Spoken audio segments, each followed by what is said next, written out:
Greetings and salutations. Welcome to Knife Chats with Tobias. Alright, this is just a quick channel update, and I'm beginning with a shout out to Thrifty Kaniffy, who sent me this Creator Award, which is pretty fantastic. I really wasn't expecting it, and I'm kind of humbled by his generosity. Got 2 stickers. I think I mentioned before I really like the Narwhal sticker from SMKW, so it was nice to get another one of those. I got the Thrifty Kaniffy sticker. This is my second one. He sent me one earlier in a sticker swap, so now I have a second one, which is always a nice thing to have. He knows I like cards, decks of cards, and so I got a set of cards, playing cards. Worth $100 at least. Actually, $5,200 because, probably $54 because there's 2 jokers in here too. $5,400 worth of playing cards. You can't beat that. And then a Rough Rider denim micarta traditional pocket knife. And I don't have any of the denim micartas because of the big R on the bolster. And he sent me the broken canoe. I think that's what I like to call it, the broken canoe. It was also called a dogleg canoe at one time, and I have not had this pattern, so that's pretty cool. I'm glad he sent it to me. It's something I would have never bought because of the big R, but it is a pattern that I can now go ahead and try. And I always looked at it and thought it was kind of funky looking, but now that I got one, I got something to try with it. And it does have a nice little spear blade there with a nice wedge going on. And it locks up pretty good. Actually, it's pretty tight on the lockup, so I'm going to have to work on that. And then the secondary blade is a spay blade, and it's at a little bit of an angle, so that's kind of cool too. So I'll have to take a closer look at this in the future and see what I think of the pattern. But I got to tell you, the denim micarta doesn't look bad at all on there. Now, if you notice, you see the RR078 here, 3 of them actually. I think I have 4 of them. I don't know where the 4th one is. Maybe I gave it away, which would be really weird because this is a pattern. He said, I had mentioned a couple years back that this was my favorite Rough Rider folder. And in Thrifty Kaniffy's recent review of this knife, which was an excellent review, he said he wasn't sure if it was still my favorite folder from Rough Rider, and the answer is yes. This remains my favorite folder from Rough Rider, and that's mainly just because of the very sleek lines with it. He pointed out some obvious errors in the fitting or the finish of the knife. You can even see it on this one here. One of the pins is a little recessed. In the case of this one, the lanyard tube is a little proud on this one. On other ones, it's fine. So this one here has a little crack in there in the wood. That might have happened over time as the wood is dried out or something. And I've got this one here, which is in really fine shape and everything is smooth. But then you see the gapping there. So these knives are far from perfect, but it's just the design of it, the look of it, that just really catches my eye and makes me so happy to have it in my hand. And it just feels really good and sharp as the dickens too. I was told at one time by somebody at SMKW that the blade steel in these was indeed 440A, but as you can tell, it is not marked anywhere on there, so they may have been mistaken. I don't know. This was a very early production of Rough Riders, the RR078. They were made back in 2003, so we're talking about a knife that is 19 years old right now. I don't know if they ever did a second run or a third run of them or anything like that. They do occasionally show up on eBay, but it's not an easy knife to find, and it still remains my favorite Rough Rider folder. It's just a beautiful looking knife as far as I'm concerned, and I really dig the burl wood that they use in the handles. And yes, it is definitely something very similar to a Moki, but I've never seen a Moki with that blade, with that harpoon shaped blade on there. And it's got such a wonderful grind on there too. I don't know, just as you can tell, it remains my favorite Rough Rider knife. Moving on to a couple other channel updates. I thought I'd show people how this is progressing. This was my signature that's on my keychain, and this is the way it is carried. It is carried on my keychain as such and thrown in my pocket. There is no special care being taken on this knife, and it goes with me everywhere because my keys go with me everywhere. And the epoxy is holding up just fine. Have had no issues with it chipping, breaking, or anything else. It's going on 2 months now that this has been in and out of my pocket, and it's like second nature. I don't even think about it. And occasionally I'll pull it out of the pocket like so, and go, hey, where's the gray spot? And then it's like, oh yeah, it's on the other side, and then I'll see it. A couple of people said, why didn't you just swap out the scale? And the reason I didn't swap out the scale is because it is the one that has the ink and the pin in there. And these scales cost as much as a classic SD when you're looking for it on the secondary market. So yes, I could have sent it in to Victorinox, and they would have replaced the scale and everything like that. But again, if nothing else, just looking at the postage and everything else, it was like, is it really worth it? And so to me, it wasn't worth it just to send it in for the broken scale, especially considering the epoxy is doing just a fine job with it. So very happy with it. And yeah, it goes in the pocket like so. No special care. This is not going in a slip. So we'll see how long it lasts. But so far so good for 2 months of being thrown about like no one cares about it.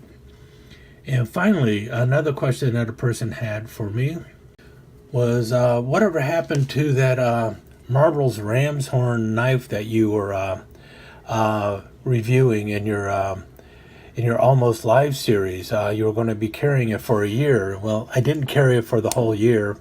I did carry it for 6 months, and then I saw my son's Ramhorn knife that I gave him a year or two earlier, and he had been carrying it forever, and he works in the food industry, and he uses it daily for doing everything from cutting up boxes to all sorts of other things. And his blade edge is holding up just as well as this blade edge is holding up. It was going nowhere.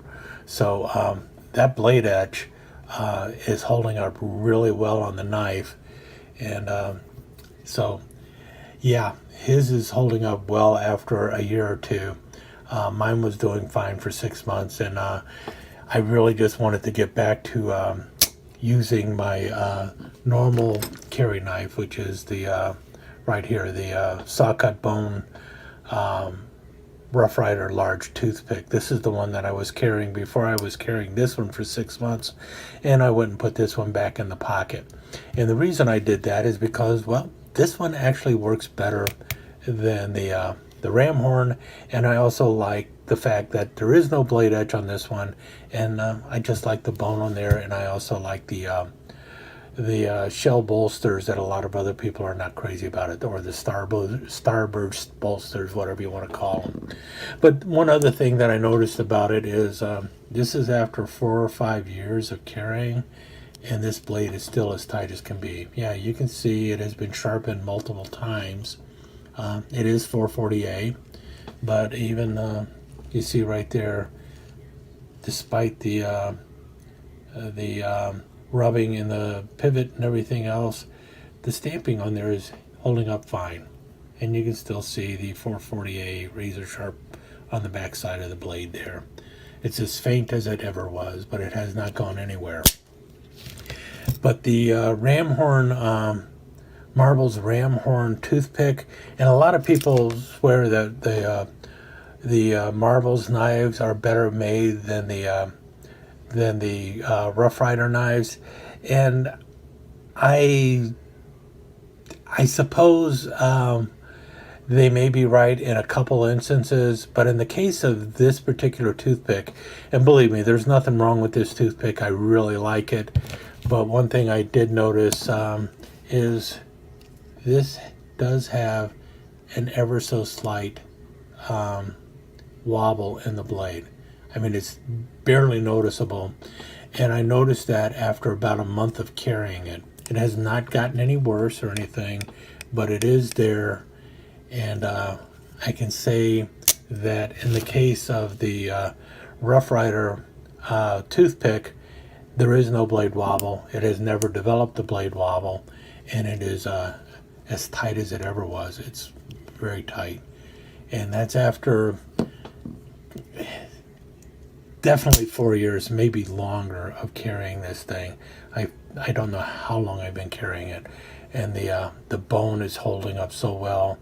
The shield on this one is staying in place. I did have one where the shield fell out, but this one, the shield is holding up very well. This is the second generation of it, and I tell you what, this knife is holding up better than so many other knives that I have carried. It is just a remarkable knife.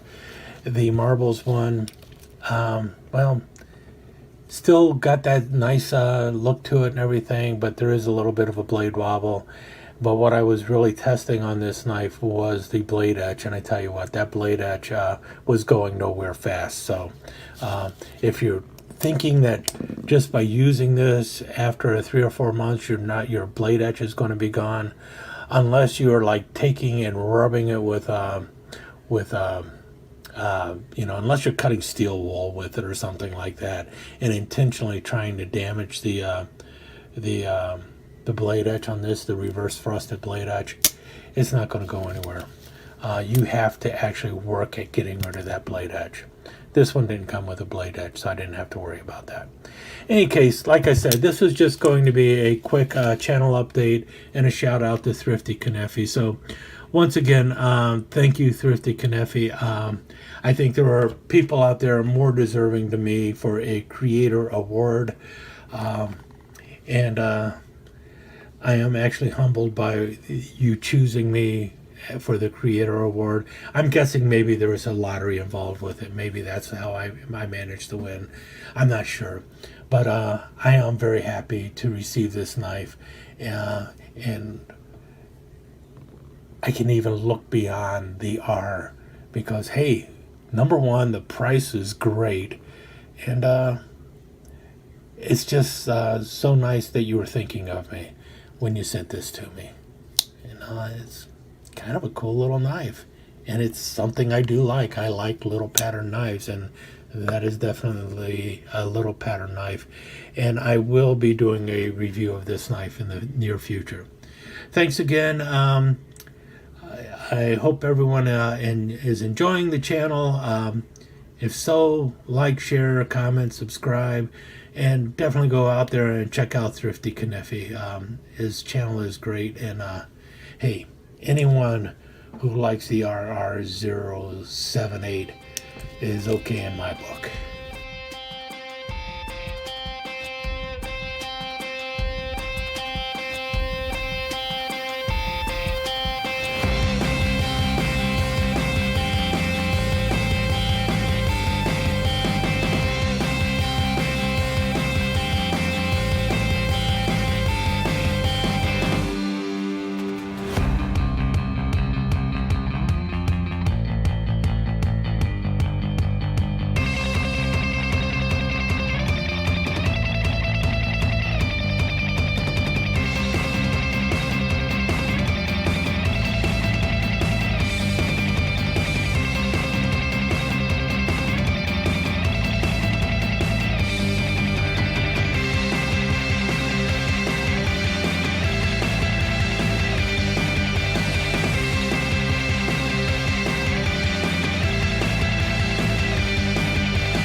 let me take just a second to thank you once again for dropping by and spending a few minutes here at Knife Chats with the Pious. I really do appreciate it, and I do appreciate any comments that you leave. So please remember to give me that thumbs up, and also don't forget to subscribe and ring that notification bell so you'll know when the next episode is up and running. Thanks again for dropping by. Really do appreciate your time here.